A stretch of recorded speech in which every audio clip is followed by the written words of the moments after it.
From the hardwood floors to the rafters packed. Welcome to the show. This is Basket the Basket, where the crowd gets loud and the takes get drastic. Breaking down every play, every stat, no plastic. Yo.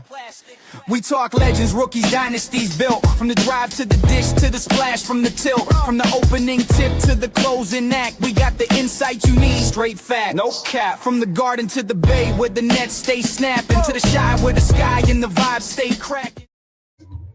What is up? Welcome back to Basket to Basket from the sideline on this beautiful ass Tuesday. I'm in the building with Moo. Moo. Yeah.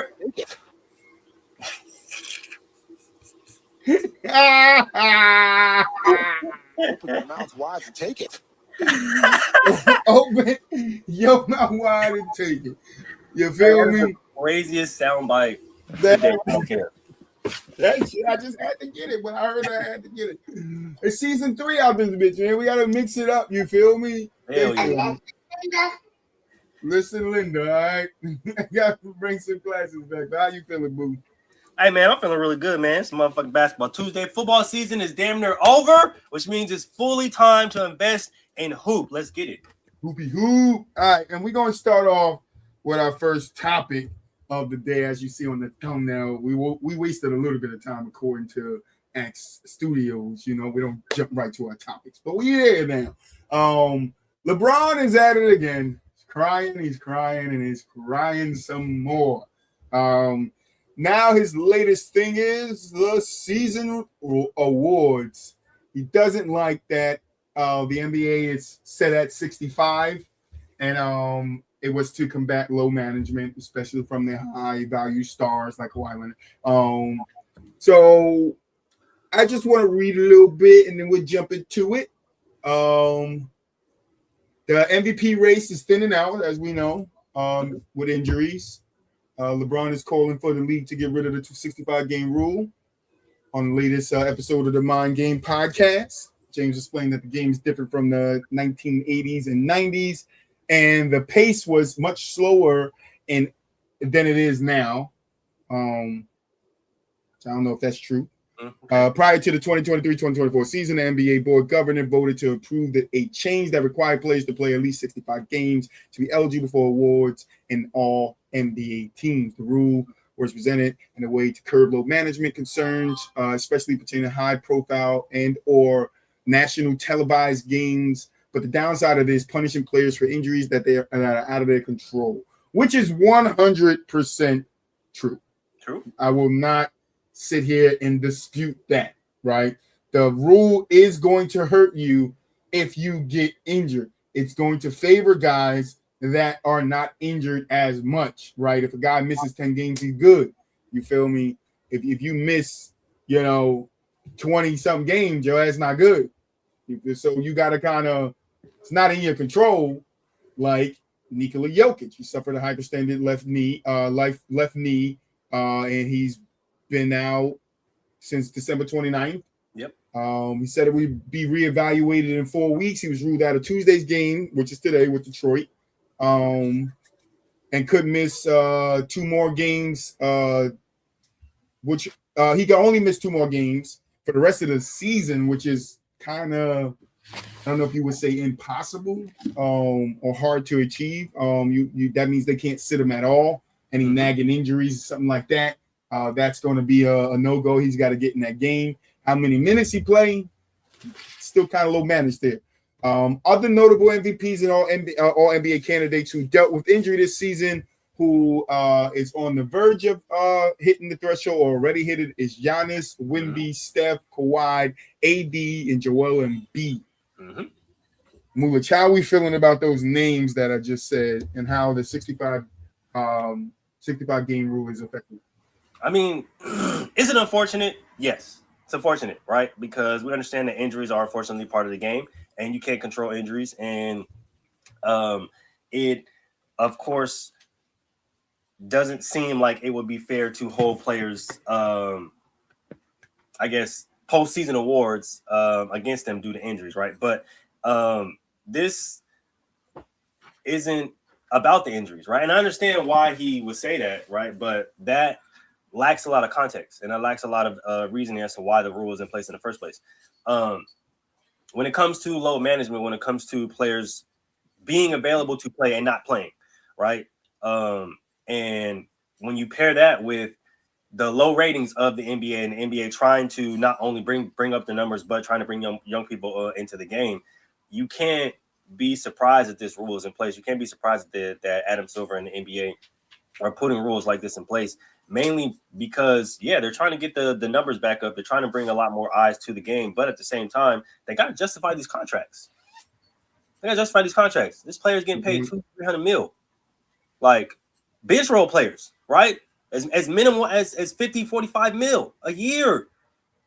They got to justify these contracts. Like, you can't have a guy signing these life-changing $100 million contracts and they're not playing, especially when they're available, right? And that's the thing that LeBron James doesn't want to talk about. A lot of these players don't want to talk about this shit, right? Is, it sucks to be hurt. And we're not saying that you guys don't have ailments. We're not saying that you guys don't get banged up. We're not saying that you guys don't go through things, right? To the point where you guys need specific days off. But it comes to a point to where you guys are literally taking weeks off. Like, players come out and saying, "Oh, I'm not playing back-to-backs."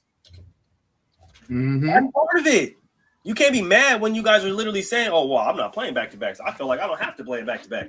Well, for the guys, like, and I don't like to always bring up the compare Olympics, right? But for the guys that watched the Michael Jordan interview, and he's saying, like, the reason why I played, the reason why I went hard is because I wanted the person who spent his hard-earned money all the way up in the nosebleeds to be able to have a chance to be able to see me. That may be the only chance to be able to see me play. So I want to be able to give them a really good show, right? And a lot of these guys nowadays are focused, like we say, focus more on brand. They're focused more on their image and how they look and actually playing the game of basketball. And I think at the end of the day, that's hurting the game of basketball. And when we're talking about viewership, when we're talking about the young people that aren't being attracted to the game, this is why, is because they're not seeing the stars play at a high level. When we sit up here and talk about basketball and have basketball conversations, right? And you ask somebody, "Oh, who's their favorite player?" Is it a guarantee that they're going to tell you this, that somebody that's currently good, or are they going to tell you somebody that was good a few years in the past, right? 5-6 years in the past, right? "Oh, this guy's still my favorite player. This guy's still my favorite player." Like, who's the young guys that are attracting the other young guys, right? It's because they're not playing enough. You guys have to be able to play enough basketball to where it's attracting newer people, younger people, attracting a bigger crowd. If nobody's playing, then nobody's going to be watching. This is the reason why the rule is in place. So if y'all want y'all extra incentives, right? Y'all roster bonuses, all y'all incentives that you guys sign in the contracts, the postseason awards, then you have to play basketball. You can't sit up there and not play and then expect, "Oh, well, I'm still first team all league because of my name." Nah, because you haven't played. We don't know what you can do this season. You can go out there and average 15 points. "Oh, but I averaged 30 last year." So we don't know that. You haven't played. You have to play. Y'all have to play the game of basketball. Yes, we understand it's a long season. Like I said, we understand y'all get banged up and we understand there's ailments. But at the end of the day, this is a sport that you signed up for. This is the job that you signed up for. This is what you wanted to do from the time you was this high to the time you grew up. Play basketball. There was a point in time in your careers where y'all wouldn't let these little nagging injuries stop you from being on the court. Am I wrong, Troy? No, you're not wrong. Like I told you, even in the streets, bro, I sprained my ankle, went play ball the next day, sprained it again. Come on, bro. The third day, sprained it again. And that fourth day, I almost broke it. And my dad was looking at me like, "You stupid." And I told him, "I just love playing basketball. I just love playing basketball." That's just what it is for. That's the reason why. But that's the thing, too. It's like the love for the game. And then something else that I was reading here that is very interesting that it's pointed out. Teams are faster now than ever before. Now we're getting into the pace of play, right? When LeBron says the pace of play was slower in the 80s and 90s. So the 29 teams out of 30 teams averaged more than 100 possessions per game this season.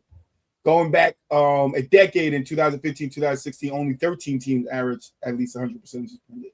The faster style of play means players are more susceptible to injuries, partially soft tissue elements like a strained hamstring or calf that can linger even after someone has been cleared to return. So my thought process here is if we know, right, we've talked about this on the show last week, the week before that, I think 2 weeks before that, about why are so many players in today getting injured. And we said it, soft tissue, right? Working the same things over and over, right? They faster pace. You want to run real fast to get up the court. You want to do all these moves real fast. Switch here, switch there, do here, do there, real fast. All these snaps real fast. Well, guess what winds up happening? Your soft tissue gets affected. You want to know why the game was so much simpler back then is because they didn't have to do all these moves to get to their points, right? To get to the basket, to get their shot off. You guys got to do all these fancy moves for entertainment value, right? It's the entertainment sake that I got to tween behind the back, pass it off somebody's head. Well, you can't do that. But you guys got to do all this extra stuff. Cut this way, cut that way, stop on a dime, do this. Like players are doing that, but not to the level of what you guys are doing it now. And if this is fucking basketball, whatever, the website. I can't fucking think of it right now. But anyway, if this is telling you 30 teams, 29 and 30 teams average more possessions, I bet if we go back to the 80s and 90s, it's less than the 13 teams that were in 2015 and 16. So if that is the case, why do we see injuries progressing every year and more people getting injured? We got Halliburton out. Tatum's out. Now we're dealing with Giannis going. Jokic is going for a little bit. LeBron was out for a little bit. Luka missed a little bit of time. Austin Reeves is out, which was doing pretty well on the Lakers. Who else? Dame tore his shit. He out for the whole season. Like LaMelo just came back not too long ago. You feel me? The shit. Lonzo struggled to come back for 3 years. Yep. This is recent history, right? So if this is the factor of it, right? The 100 possessions, everybody trying to race to the finish line, then yeah, we're gonna get all these people getting injured. So your solution to me is very simple: slow the fucking game back down, at least somewhat. I'm not saying go back to the 80s and 90s, but fucking 29 teams out of 30, 29 teams out of 30 is 100 possessions or more. Like it just can't be that way. You know, I'm sorry, Aaron. I saw you kind of got you, Aaron. People play the prep their bodies for long seasons. Yeah, but is it working? And well, no, not is it working. Are they doing that now? No, and they're not doing it now. We fucking played all the time, like all the time, and played through those little nagging, that hurt, this hurt. Like we didn't care about that shit hurting, and we would go out there 9 times out of 10 and fuck something else up. Like I remember I played ball in the rain and I slipped, bro. My leg went underneath, fucked my leg up. But guess what? As soon as I was able to get back up, I was back out there. Like because it's like you like well, you're destroying your bodies for what? The sake of entertainment. Like you want to be worth your 300 million, bro. Slow the fucking game down. Get back into the X's and O's, the chess game that we used to have. Yeah. Right. If we did stop playing for a week, we was fucked up. Like our bodies wasn't moving. Like right. We played, and then the one thing about us too, when we grew up, bro, we played in winter, we played in the rain, we played in the snow. I can't tell you how many times we brought shovels on our shoulders to the basketball court and shoveled that shit out just so we could play ball, bro. We didn't let anything stop us. We didn't have no in-court gyms where I grew up that we could just go to until the YMCA started, letting us in. But that was when we were, almost adult. But it was all street ball for us, boys and girls clubs. And we used to sneak in there to play ball on their court. They had a 6-rim court. We used to look, we getting in there. But any other time was parks, bro. And we would watch each other get injured all the time. But guess what? The next day we were right back fucking out there. Yep. Yeah, that's it. 4 days, you're done for. You're done for. Your body ain't gonna feel the same. Right. It's on the NBA level. So you guys train more. Your body should be tougher. You're working out more than guys like me in the street that's just playing street ball. But that's how those guys grew up too. You look at not even fucking Michael Jordan, right? We don't even have to bring up Michael, right? And I see the comment under you bring Michael. But look at a guy like Charles Oakley and the force in the league back in the day. Getting the work in. Vernon Davis, Vernon Maxwell. He didn't fucking work out, but that nigga was strong than a motherfucker. He was crazy. Yep. But guess what? He played ball all year round. He was able to get it done, get his body used to it. That's what it is. That's why when we say Jordan came back and he was rusty, is because exactly what Ron is talking about right here. Like, he didn't play in months. That's why, if you remember, he had to let me come to a practice. And he had to shoot around because he missed playing basketball because it takes an effect on your body. Yeah, it takes a while to get back to it, right? And I'll give you 100%. an example, right? When it comes to what Troy was talking about, when it comes to soft tissue injuries and stuff like that, right? And one example just got his jersey retired in Chicago, and I know a lot of people Shout out D Rose.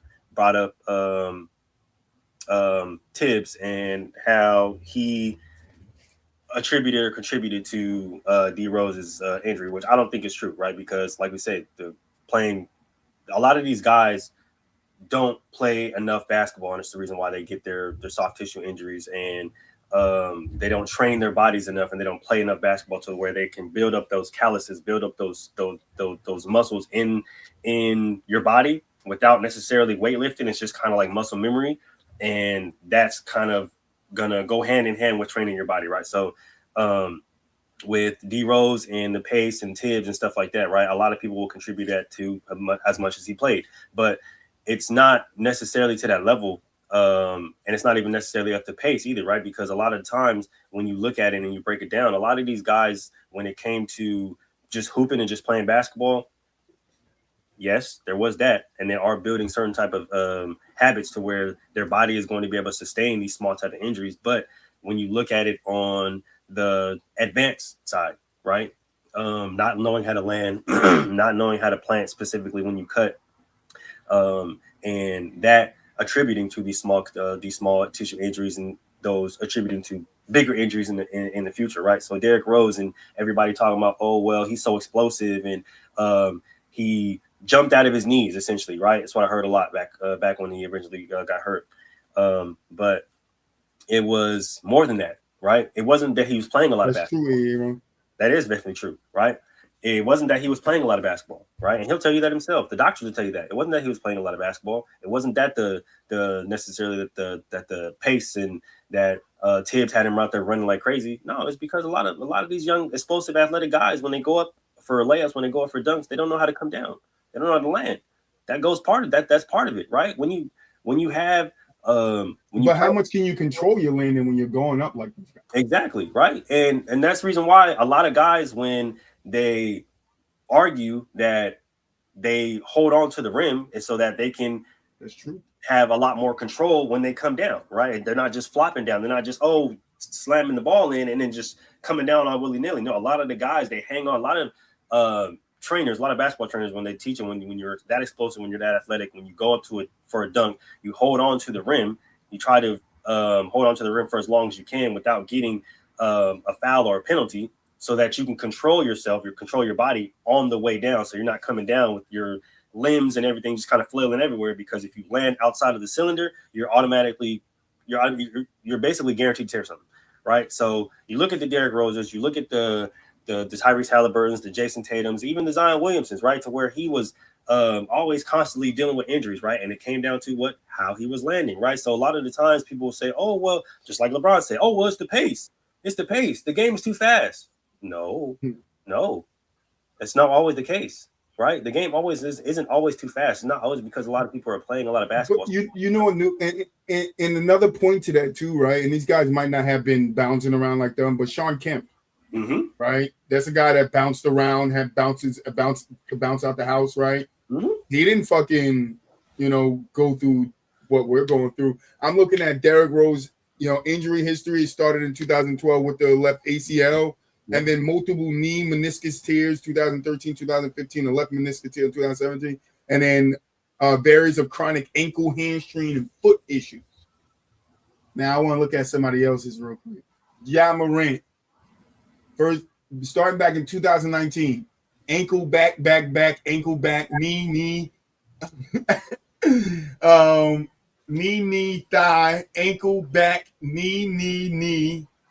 Illness, knee, thigh, illness, knee, illness, thigh, hip, hand, illness, shoulder, thigh, hip, knee, back, lower back, shoulder, foot, illness, shoulder, knee, shoulder, hamstring, illness, shoulder, ankle, hip, ankle, calf, and now you're dealing with elbow injury. But then we can't necessarily say this about Russ either, because we got to remember Russ did have a major injury. He had two. He did. Yeah, he had two major knee injuries. One of them was caused by, well, I don't want to say caused by Patrick Beverley because I don't want to put any narratives out there. But Russ believes that one of them was caused by Patrick Beverley, and then he also had just a regular meniscus tear to where he had to miss a large portion of the season. So he had suffered a torn meniscus 2013. He had right knee surgery in 2013-14. Then hand, cheekbone, another knee injury in 2015, which he had surgery for.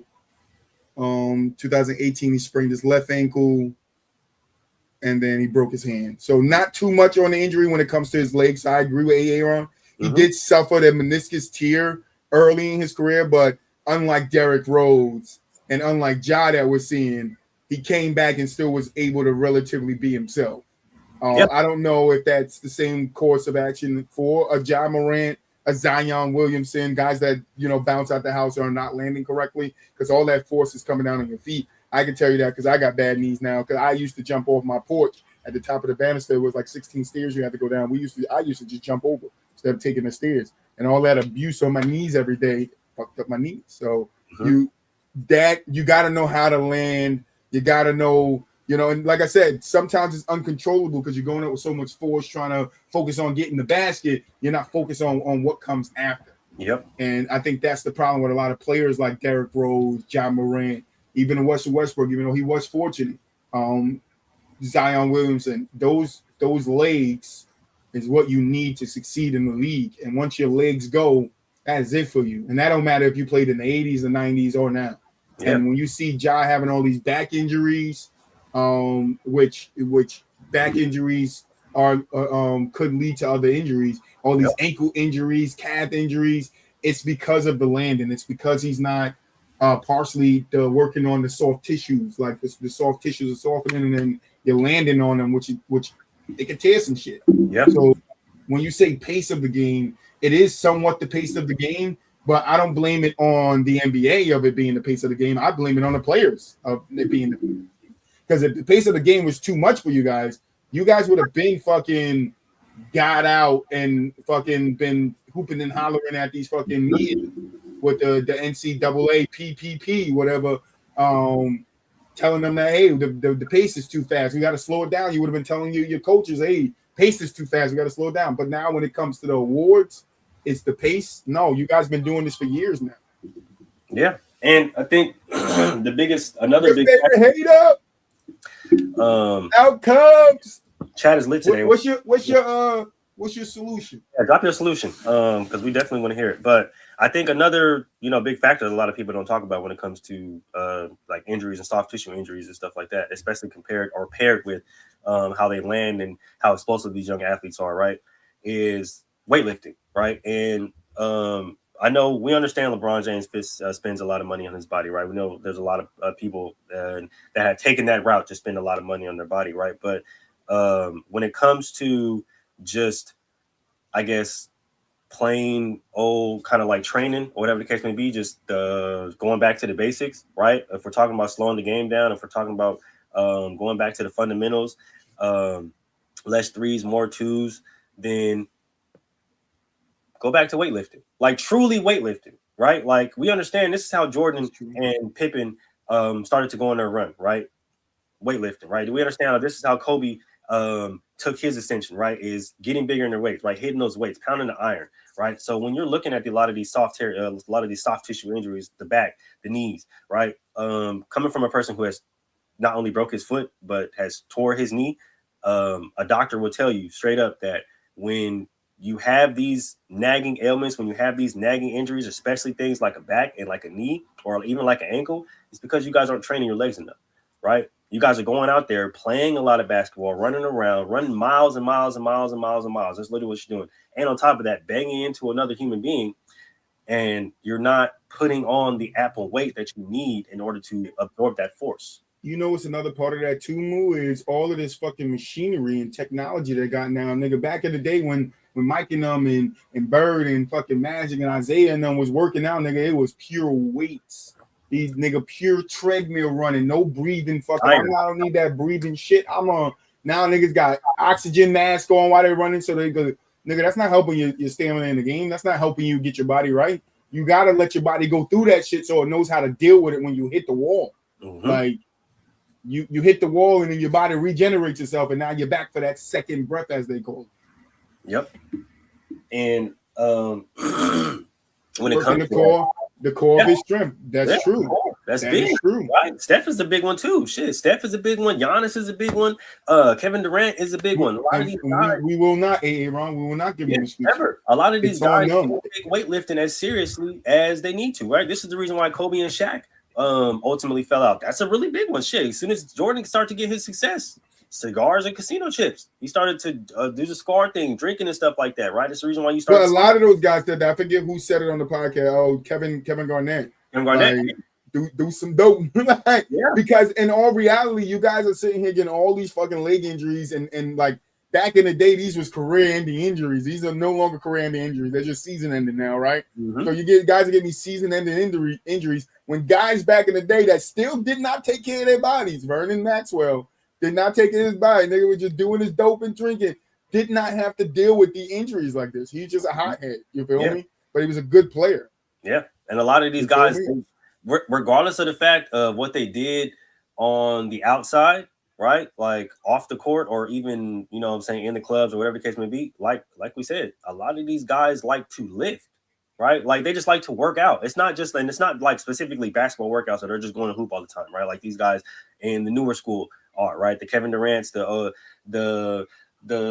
freaking Tyrese Halliburton's, et cetera, right? Where, oh yeah, well, we're gonna go get a workout in, but we're just gonna be playing basketball. Nah, like a lot of these guys back in the day, like before they would even go play basketball, they're in the gym, they're pounding iron, right? Squatting, benching, RDLs, et cetera, right? Because they're training all of those quick twitch muscles, they're training all of those smaller tissues so that they can sustain health throughout the season, right? This is what drew. This is what was the big thing as to why a lot of guys weren't lasting throughout the whole 82-game season, and why guys will last maybe halfway through the 82-game season is because they weren't lifting enough and putting on enough muscle to where after about game 30, 40, 45, they're still ready to go. They're still in tip-top shape because of all of the weights that they lift in the offseason or even during the season. Chael Sonnen shared it with us. Your favorite hater, Chael Sonnen shared his longevity secrets with us. But I was looking like another player, right? Like when I talk about legs, right, and things like now this guy, right, and I love saying his name, right, because he still wanted to be a solid player, even though he dealt with a lot of injuries. But his legs just wasn't right. Sam Bowie or Bowie, however you pronounce it, right? The college stretch fracture, right? He doesn't tell Portland that he still felt pain. They draft him. He fucking re-breaks it in the second NBA game. He re-breaks his left tibia, right? And then he fractures the right tibia in his third season, right? And then over five of his first 5 seasons with Portland, he had 5 major leg surgeries. He averaged 28 games per season. Like a guy like this, right? Injuries derailed him right off the bat. Mm-hmm. To where a guy like D-Rose had to get it over time, and then once he got it, never the same, right? Westbrook could tear his ACL, come back, and then still have a solid career after that. Derrick Rose kind of took a big drop. Yep. Now, Zion kind of was at the top of his game in college, dealt with a lot of injuries coming into the NBA, so there's no way you can rank him anywhere right now because we just don't know what his tail is. Like, we don't know what the story behind Zion is. What is he going to finish? Yeah. Right now, we can say he's a bust, but we don't know that. I guess you can argue that. Yeah, you got to get it. Any which way, you got to get it.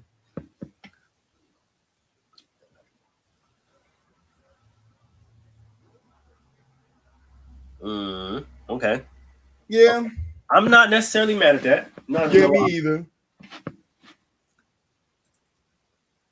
Which, I mean, and I can understand the pushback, right? Only because a lot of the times we don't know and I think this is the only reason why the NBA doesn't necessarily. Details coming. I can't wait for this. Is because of the games that we play, right? 100% Aaron.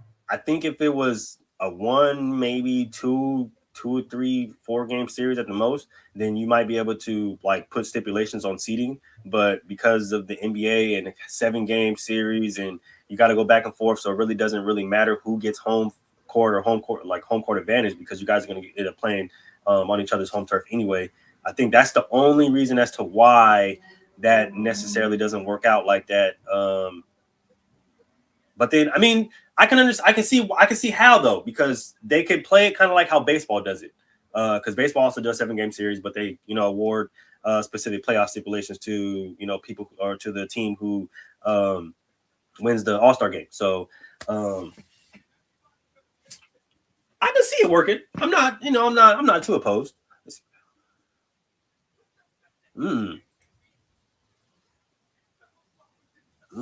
Okay. He said, one of the comments I had to approve. I'm sorry. He said, "Have pride that you don't want to get your ass bust forward." Yeah, but that's the thing right there. Like the thing that bothers me. Like LeBron wants to complain about the pace of the game's too fast. 65 game rule don't matter, but they wouldn't be putting rules like this in place if you guys just did what? Go play hard. Yeah. Go play hard, right? Aaron, go play hard. Like you guys want all of these incentives on top of the $300 million that within that you can make, right, for the top players. And like you said earlier, $54 million for some of the lower bench players. You feel me? Yeah. $30 million when we make $60,000 a year. Nigga, these niggas make 54 a season. Man, they don't even play the whole year. It's a season. You feel me? Like, go play hard. Now let's dive in. Round 1. 1 seed versus 8 seed, 1 win advance. 8 seed traditional, 4 wins to advance. Okay. All right. B2, 2 wins versus seed 7. 7 seeds, 4 game traditional. Third seed, 3 wins versus 6 seed. 6 seed traditional, 4 wins. 4 and 5. Same with the All-Star. Play hard. I'm with you, Aaron. Play hard. Yeah. Play hard. That's true. That's for surely true. Play hard. Like these guys don't play hard. Play fitness. It's your favorite. See, I tweak that's what I'm talking about. Listen, I was just outside beating some snow, and I could swear I tore my rotator cuff. So I had a rotator. Like when I came in the house, I couldn't move it. I was like, there, I tore my rotator cuff. This man. I did. That shit hurt it. I was like, that's hearing. Now I'm good. And I went in the house and just started cutting videos, like with the arm hurting and everything. Arm, shoulder hurting, everything. Fuck These it. guys chip a fingernail and they're like, I gotta go to the locker room. I get somebody to fail this one, file it down. Oh shoot, I'm over here crying. Oh damn, that's crazy. Like niggas don't want to play in the All-Star game now. They don't want to participate in losing awards, like because they just want everything handed to them. It's like, oh, I didn't have to do this with the players because the players back then wasn't taking time off like this. Like then I know people are gonna be like, oh, MJ left for 2 years, Magic had the league, bro. Those are the anomalies. That isn't the rule. Like now today, it's the rule, and the anomaly is people playing 82 games. How does it do a 180 switch like that? But then you blame it on pace. You weren't complaining about pace when you were winning your championships, because I'm pretty sure the pace was the same. That's true. Let's look at it. This attributes to the conversation that we're having right now, and that kind of led into all the injuries thing, right? Where LeBron's coming out and he's saying that the 65 game rule, it needs to be changed or altered, whatever the case may be, and it's not necessarily fair to the players.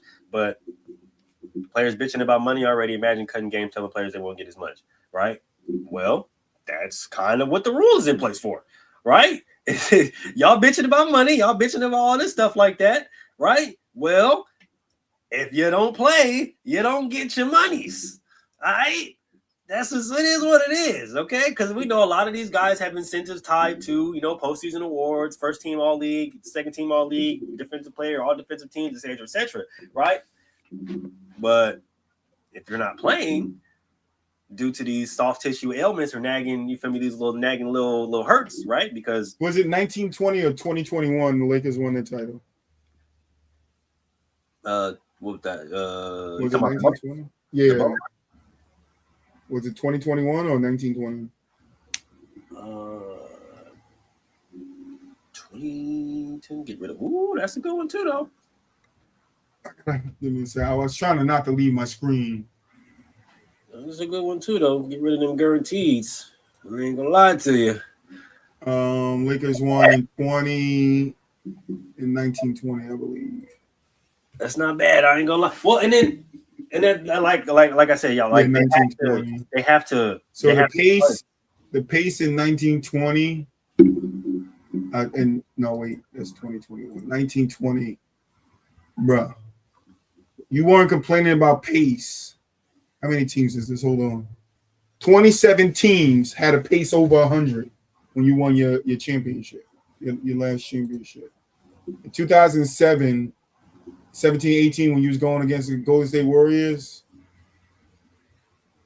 12 teams, including the Cavaliers, had a pace over 100. In 16-17, 9 teams had a pace over 100. In 18-19, 27 teams had a pace over 100. So it's like now all of a sudden it's pace, now that it has something to do with the awards. Now the pace is the problem because now it's the awards or we all getting injured. I could go back to all these years that I just named and look at the injuries too. Do you know that, LeBron? We can go back and see how the injuries progressed over time. How many players are injured now than they were then? That's true too. Like as this pace grows, 2013-14, it was 3 teams that had pace over 100. 3 teams. 14-15, 1 team, and that was Golden State. 15-16, 7 teams. It just took a jump, and then it just keeps going up from there. 9 teams. Did it really go from 9? It went from 9 to 12 to 27. But now we're talking about pace. So you do know the pace is fast. The guys are going to get injured because then niggas slow the pace down. Bring the ball up. Start calling some plays again. There you Start go. calling some plays again. You feel me? When we used to play 2K back in the day, what we used to do, call the plays to get the person we wanted to open. Call the play. Plays. You feel me? Right. So y'all can't complain about this rule, or he can't complain about this rule when it's y'all reason as to why the game's faster. If y'all want the game to be slower, slow the game down. Run plays. What do you mean by that? Soccer players better than basketball players? More athletic? Maybe. Them niggas running for like 3 hours. Man, look, them niggas running forever. He's still talking about his concept. Yeah, nah, for sure. Sorry. I mean, he's not wrong. He's not. I mean, it has some validity to it. Yeah, like, he does. Entertaining, right? Because he is right. Like the AC smacks a fucking first seed in any scenario. You know that's going to drive for. You know, they run for 90 minutes. I mean, how many injuries are they looking at a year? Did their injuries go up? Did the pace of play of soccer go up? That's true. More value definitely doesn't mean more money. More money, 100% here on. I'm not gonna lie, Alcom's got a really solid little plan though. Like it's well thought out. It is well thought out. He got this shit on paper. He's just typing it out. Yeah, no, for sure. You can tell he's definitely thought this out. For sure, thought this through heavily. Which I'm not gonna lie, it's not a bad concept. It is not, but the NBA don't want half decent or good concepts. How come? They want bad concepts. True. They want shit that's not gonna work. That's gonna piss us off. That's why we get in the world versus the Europeans. Yep. They want bad concepts that look good. It doesn't look bad good. Concepts that sound good, don't look good, sound good. There you go. That's even better. They sound good. They fucking sound good because I don't know what it is. I don't know what the NBA had because if we get down to the nitty gritty of it, for me, it's like LeBron saying it's the pace and they need to get rid of the rule. It's like you guys, like I said it earlier, you guys just want more and more and more and more stuff to go in your favor than you having to work for the stuff like they had to do before. You guys want, pay us more money and we'll play in the All-Star game. We didn't fucking get paid extra money playing in the All-Star game back in the 80s and 90s. They just wanted to play. We played for our contract. You want to know why they played? Is because they looked at it as, okay, this is going to be the best of the best in the league, and I got to show that I'm the best in the league. That's why they played that game. Today, they don't care who the best in the league is. Players are not striving to be the best in the league. Yeah. They're striving to get their numbers, get their money, and then sit on the bench half of their careers, like Sam Bowie. Is why I brought Sam Bowie up. Because now we got a lot of fucking Sam Bowies in today's league. Yep. And I think, I'm not even going to lie to you, I like Outcomes. I like his system better than what we have currently in the play-in. Yeah.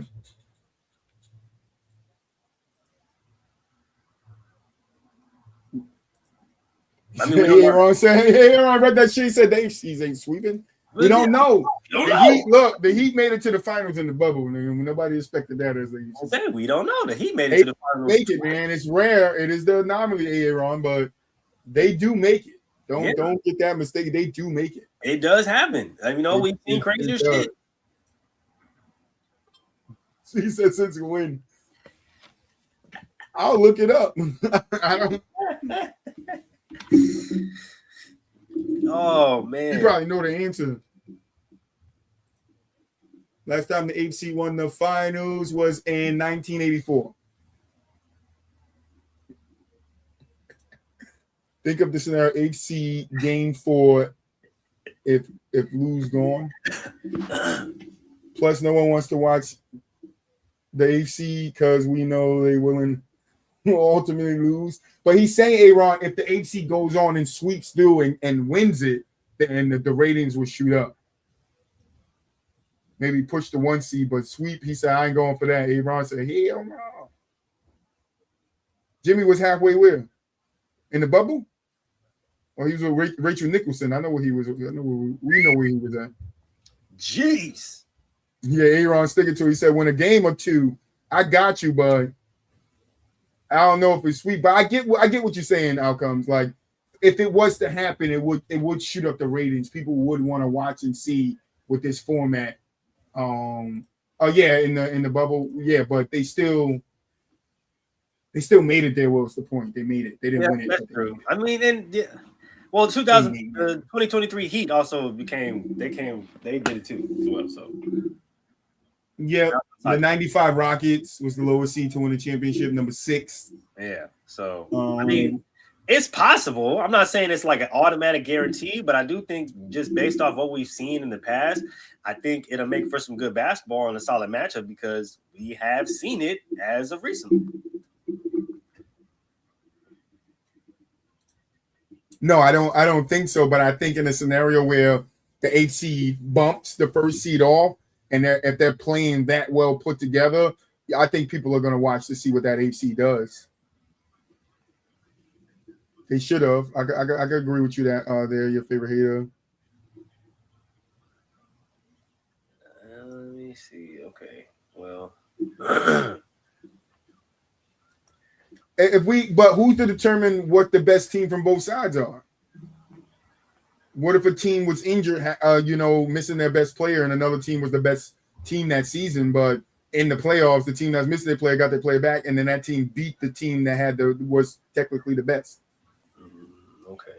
Yeah. Okay. I get what you're saying there. If it's the two worst teams, then yeah, no, we wouldn't care about AFC versus AFC, no. But if it's like the AFC versus the second seed and the AFC's up 3-1 or some shit like that, like lie to you. I got my numbers up. I'm trying to hit the lotto. I got my numbers.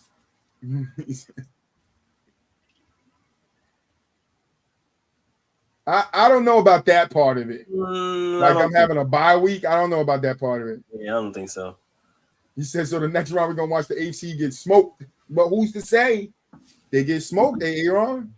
I was going to say, we don't really know that. No. We don't know who gets smoked.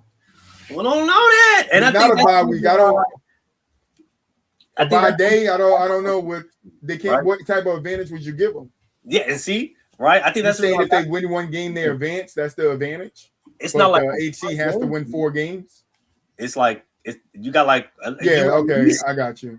Got 4 games, right? At least got 4 games. So I think that's the reason why it's. I don't know why. I think why we go either way because. So this is my flaw in that concept, right? So if the 1 seed has to win 1 game to advance, right? But the 8 seed in that same game has to win 4 games to advance, doesn't it once the number 1 seed beats the 8 seed one time, it's over? Or now does it come a 7-game series? That's true. I mean, okay, Aaron got a point. He has a point. You know what I mean? Definitely. But I like the pushback though. You know what I mean? This never. You can never really have something coming to fruition without some pushback. So they have to win game 1. The first seed, number 1 seed, has to win game 1, and if they win the first game, then they advance. But if they lose that game, then they just go to the best of 7.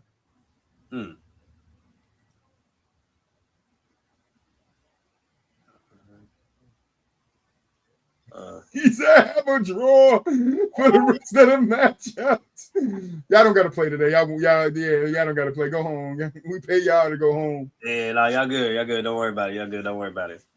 Right, but that's what I was saying, Aaron. If the Cavs come back and then and then they do something, we wouldn't say whoever was the first seed was the best team because we know who actually could have been the best team. Yeah, guy was injured. So okay, that's what I'm saying. So that's my problem with the outcome. If I'm the 8th seed and I got to win 4 games and all they got to win is 1, you make that hard on me. True. You make it harder on me to win the 1 game, though, to win, even if I have to win 4 games, but they have to win 1, as soon as I lose, I'm out. So I'm kind of with Aaron here. We ain't never going to see the 8th seed advance because there's going to be very few times where we see an 8 seed sweep a 1 seed. Like clean out sweep first round, I don't think so. Now that makes more sense. That makes more sense. That makes a lot more sense. I'm not gonna. Right, I don't. Yeah, I'm not. I can't get with it because we're taking it apart now. Now we got to break it down. Detective Justin Troy is coming out. We got to investigate this shit. He said 3 sees 3 and 8 would have a draw. Let God decide. He said, let God decide. The 16 versus 1.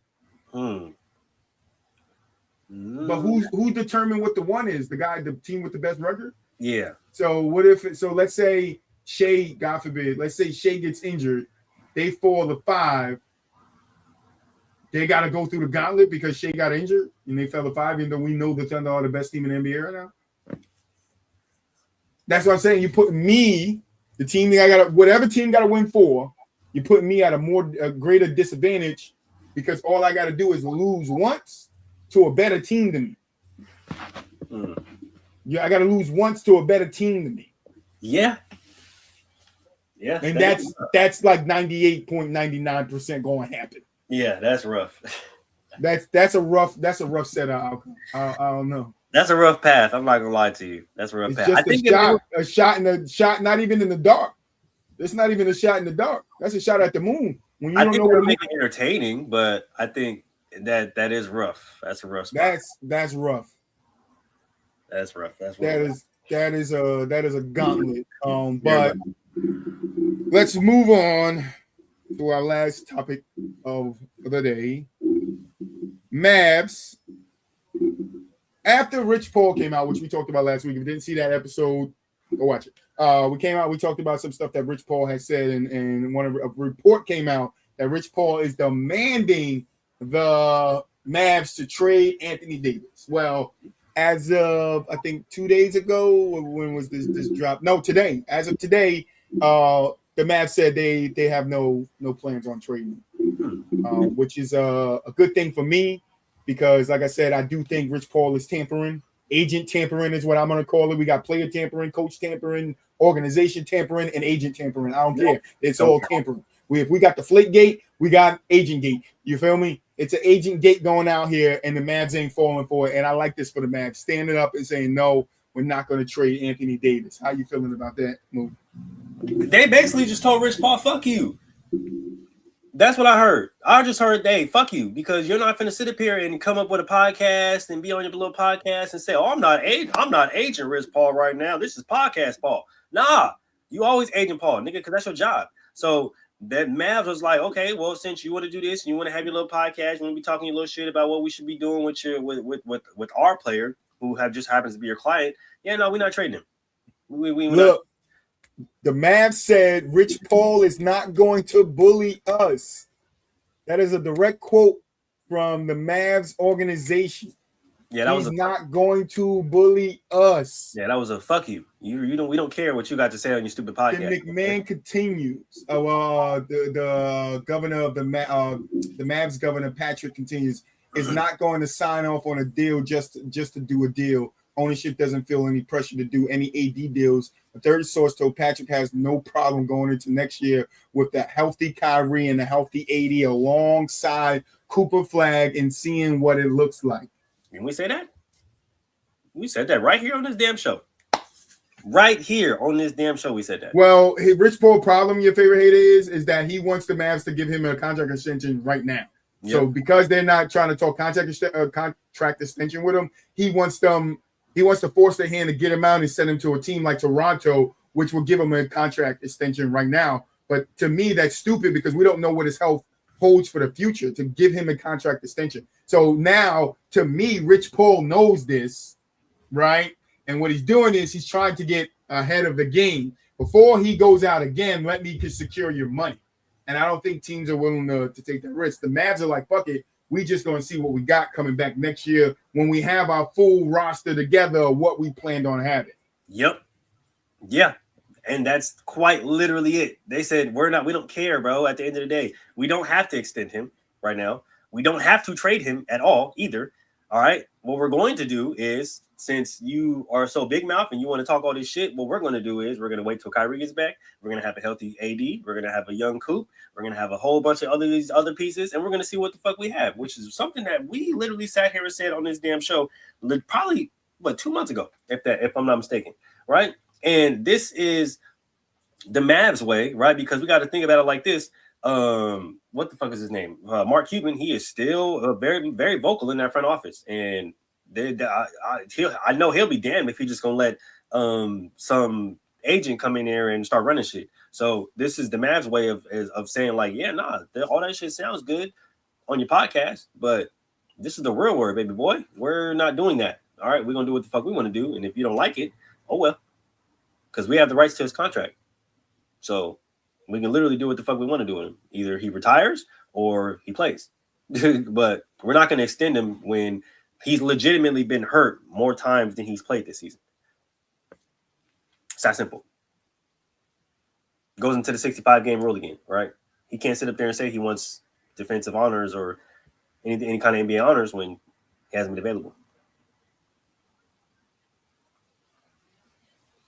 Yeah, so fuck Rich Paul. Not as a person, as the agent. That because I'm with Mark. Like they did explore some trades for AD, right? They were talking to the Raptors to maybe get Brandon Ingram. They were looking at the Trae Young trade to see how that worked out. But we see, Atlanta got nothing but a burger with no patty for Trae Young. So I think the Mavs saw that shit and was like, Yeah, we ain't doing that. We already did because you got to remember too, the Mavs, and this is what I don't think Rich Paul understands. The Mavs pulled the trigger whether it was the right thing for the organization or not. They pulled the trigger on the Luka trade, and now they kind of regret it, right? Right? They regret it a little bit, so they're not going to go out there and make a dumb move with their fans as fragile as they are now because they lost Luka. Yep. Yeah, I remember they fired a GM because of that. They're stupid, and they're not looking to replace him into the off season. So I wouldn't expect any moves to get done really until then if we're paying attention to Mavs basketball. Yeah, the Mavs is like, fuck you. I don't care what you got to say, Rich Paul. We're gonna do what the fuck we want to do. Like you like an agent shouldn't. Like I get the agent works for the player and is supposed to be the voice of the player when it's dealing with the corporation side of the business of basketball, but we have not in and I guess the history of basketball seen a agent come out and demand one of his players under his agency to be traded. It's always players because they have the say. So, and this is what's my problem when we talked about it last week. It's if AD is saying a week prior to this that he wants to stay with the Mavs, then why are you coming out a week later talking about you're going to force their hands or you're going to do whatever it takes to make sure he's moved? Like We're not going to be bullied by your tactics. And I think, like I said, something's going to happen, whether it plays out for the rest of the season and something happens in the off season. Something's going to happen with Rich Paul. The NBA is going to sit down and have a conversation with him. They might come out with some fine print of rules that agents have to follow because of him, because he's trying to set a new precedent. They're going to set one. I know we heard Buwap say it. Matt Barnes have referenced it, that he's doing something that's unprecedented. Well, unprecedented don't always get you to the right place. I mean, and just to piggyback off that right there, bro, like and regardless of the fact of what Rich Paul is doing is legal or not, right? We've never seen an agent do this. And it's not just with AD. Like he also represents Moses Moody and Draymond Green. And he's speaking on what the Warriors should do in regards to them in their playing time, right? We've never seen an agent slighting one of his clients for another. Literally, we've never seen an agent do this. That's your agent? This is literally like everybody's saying, this is unprecedented. This is unprofessional. I would not be, and what like people are saying, what he's doing, it may not be illegal, but I would not be surprised if Adam Silver came out and made some kind of rule, or like Troy said, some kind of fine print, the Rich Paul clause, the Rich Paul effect, the Rich Paul rule, to where agents can't have social media podcasts, where y'all can't have podcasts and just be talking openly on social media like that about your. But I don't think it's even the podcast. I think he's just going to reiterate that because we read the rules Thursday. Yep. We read it that they're not supposed to be having open comments and they got to watch what they say about even their players that they represent. Yep. Like you cannot write your favorite conflict of interest. This is what I'm saying. You can't even, and I'll pull it back up. You can't even talk shit on your players, the players that you represent. You got to watch what you say in the public about them. So what makes you think you can freely have reins about other people's agent, like other people's players, like other agents' players? Like that's not how this thing works. Like, are you trying to destroy a system that doesn't need to be destroyed? Are you trying to rewrite the system that does not need to be rewritten? There's going to be some type of rule, some type of fine print to where they're going to be like, yeah, no, you can't do that. Like you can't do that anymore. Like we get it, right? What you know what I'm saying? It may not have been a rule then, or may not have been against any kind of violation then, but it is now. You can't do that. And for setting future precedents for anybody else who feels like they are going to do something like this, or they want to do something like this. Yeah, no, this is not allowed. You cannot do this. I'm sorry, that's not okay, right? You can't even speak on refs and or other coaches as a player or as another coach without getting fined or without getting some way, shape, or form of punishment. So the fact I got it right here. Can NBA speak on players as an agent? NBA agents can make comments on players, but their conduct is strictly regulated by the NBPA, to ensure they act in the best interest of their clients, avoiding conflict of interest. What was that word again? Your favorite hater? Conflict of interest. And ensuring some shit. Public comments are permitted, but agent must avoid tampering and improper trade demands, which Rich Paul did, or behavior that breaches their duty to loyalty, which he also did with Moody and Draymond. Yep. And another thing he did was public comments are permitted, but the agent must avoid tampering. So we was talking last Thursday that their agents can't tamper. They can tamper. And agents must act with honesty and integrity, serving the interests of the players they represent. The Players Association can fine agents for tampering, public trade demands, which Rich Paul should be having one come soon, or improper negotiation tactics. Agents are prohibited from holding equity over players' representatives, firms, and must follow strict ethic guidelines. Agents who violate these duties can face financial liability for losses incurred by their client. So they could even fucking have to pay their client. Now, can you imagine in today's game how much Draymond got paid? $200 million? What was that contract? Imagine if that shit happened and he had to pay Draymond his $200 million. There you go. See? And they must adhere to these regulations to maintain their certification. Boom. That is key right there. So this is why I say, when I say something, I'm not bullshitting. If nothing happens during the season, in the off season, there's going to be enough owners, enough agents in Adam Silver's ear that something's going to get done. Yeah, there's going to be and it's not, and I don't think it's just going to be just agents. I think there's going to be some players. I think there's going to be some coaches. There's going to be a lot of front offices, some GMs, some presidents, right? That are going to be in Adam Silver's ear, like, yo, he can't fucking do this. Like, are you going to allow him to do this shit, bro? We're not going to know, because like I said, if players can't even speak on other coaches, assistant coaches, referees, the rules, etc., without getting fined, this isn't going to be allowed.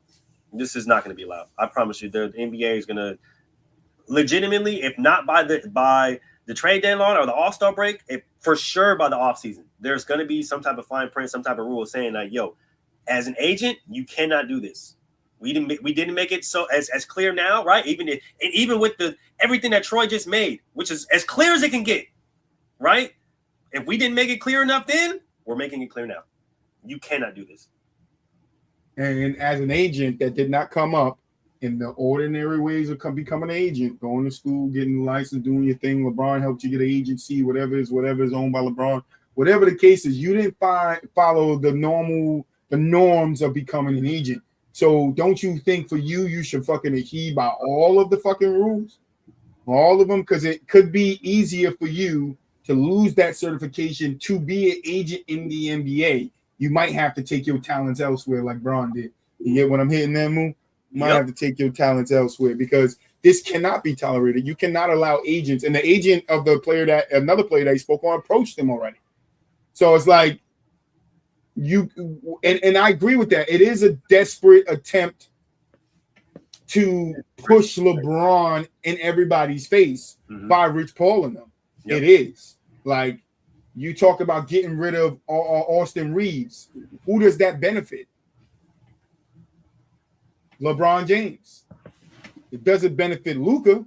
You can't tell me it benefits Luka. It doesn't benefit the Lakers.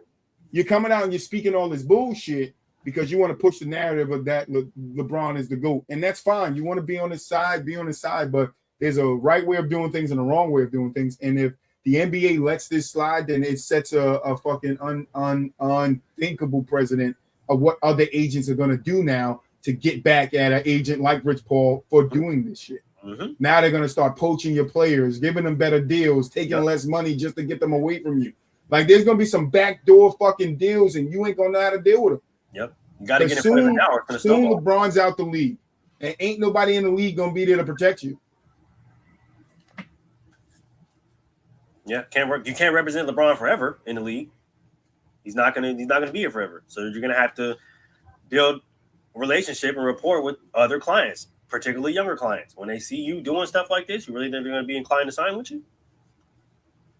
Probably not. Like, you got Anthony Davis, Draymond Green, Zach LaVine, Tyrese Maxey, De'Aaron Fox, Darius Garland, DeJounte Murray, Fred VanVleet, Lonzo Ball.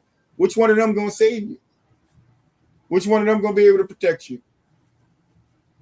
I don't see a name here with other noticeable Bronny James, Miles Bridges, KCP, Jaden Harden, Jared Vanderbilt. Like, and then you got 3 players that on the football side, and that's what I mean. He's going to have to take his talents elsewhere. And then, let's say he gets kicked out. They like, no, you know what? Certification gone. Guess what? His certification is going for the NFL too. Yep. There's no way the NFL then going to allow him to come over there and still represent their players when they see what he's doing over here. Yep. And how he conducts his business, because there is a code of conduct. How you conduct your business as a guideline to it, and you must follow it. So I'm glad the Mavs is staying 10 toes down. Fuck you, Rich Paul. We're not trading him. You ain't going to bully us. You can say whatever you want. The Warriors should have said something to him by speaking on Moses Moody, not just the agent. Whoever it was, Austin Reeves. The Lakers should have said something to him, not just Austin Reeves' agent. Like, this shit cannot keep going on, because then you're just going to make him feel like he's just as powerful as LeBron. Yeah, you got to stop it now, or it's going to snowball, and you're going to get a lot of agents that are going to feel like this because Rich Paul is innovative and he is taking it to the NBA and all that. Nah, stop this now, because it's going to get bad.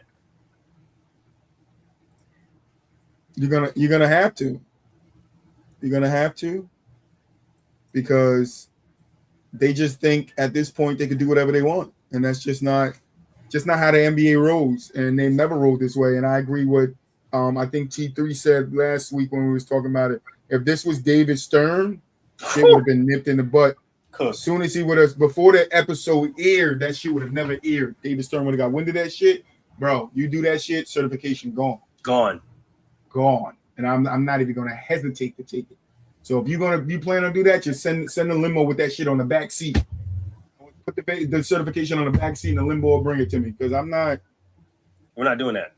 He has been given everything, and they still want more. Like, even with him being given everything, he still doesn't top Jordan in majority's eyes, right? You could look at it, especially basketball players. He's not the GOAT in majority of basketball players' eyes. So they have to keep pushing narratives to try to edge him closer or edge him over Mike. And it's like, bro, just accept your career for who it is.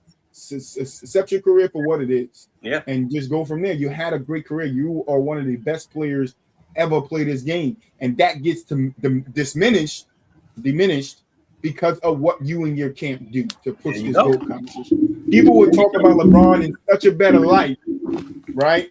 If it wasn't for his camp and his fans going the way they were. If you just allow him to be the great player he were, we wouldn't do him like that. Like Larry Bird, I told you last week, Larry Bird's my favorite player. He's right there back on the wall with the signature, you feel me? I don't put Larry Bird in places where he don't belong. You feel me? Or try to big him up in ways where he does not need to get big up. I let his career be what it was. Was it the best ever? No. Is he one of the greatest of all time? 100%. Absolutely. But I'm not going to then try to top him like he's number one. And if I said he's number one, it's because he's my favorite player, right? That doesn't mean, and I think we separate that. We don't know how to separate that. I said this before too. We don't know how to separate our favorite players from the best players to ever play the game, the GOAT, or whatever you want to say. We don't know how to separate it. And Rich Paul don't know how to separate business from pleasure. He's mixing business with pleasure, and it would be no business and no pleasure from him over here in my organization. Man, trying to tell you, he's gonna get a lot of people in trouble, mainly himself. And it's I'm telling you, it's gonna be a problem. It's gonna be a problem. Oh no. The final thoughts, Moon. Man, check this out. We were supposed to do a tier list, but we don't have our other two guys. So we probably gonna say that birthday. So be on the lookout for that. Like I said, football season is gearing down, basketball season is gearing up. So expect a lot more crazy content from us. Probably gonna bring back some breakdowns as well, because you already know how we like. I got one planned for next Tuesday. That sounds like a plan. We appreciate everybody in the comments, your favorite hater, outcomes, AA Ron. You know what I mean? We had some people in the comments today. It was lit. I seen a new person in comment once. We saw it. Person. So like I said, we appreciate y'all. We love y'all. Keep coming back. Because you already know we're not gonna stop till we get that plaque in the back. Gentlemen's talk tomorrow, off the glass on Thursday, inside the huddle on Friday. We're gonna see y'all next time. If it's hoops, we map it. No story, we're lacking. Every week, bring the heat like a fast break happening. So lace up, tune in, let the energy rise. Where the game meets the mic.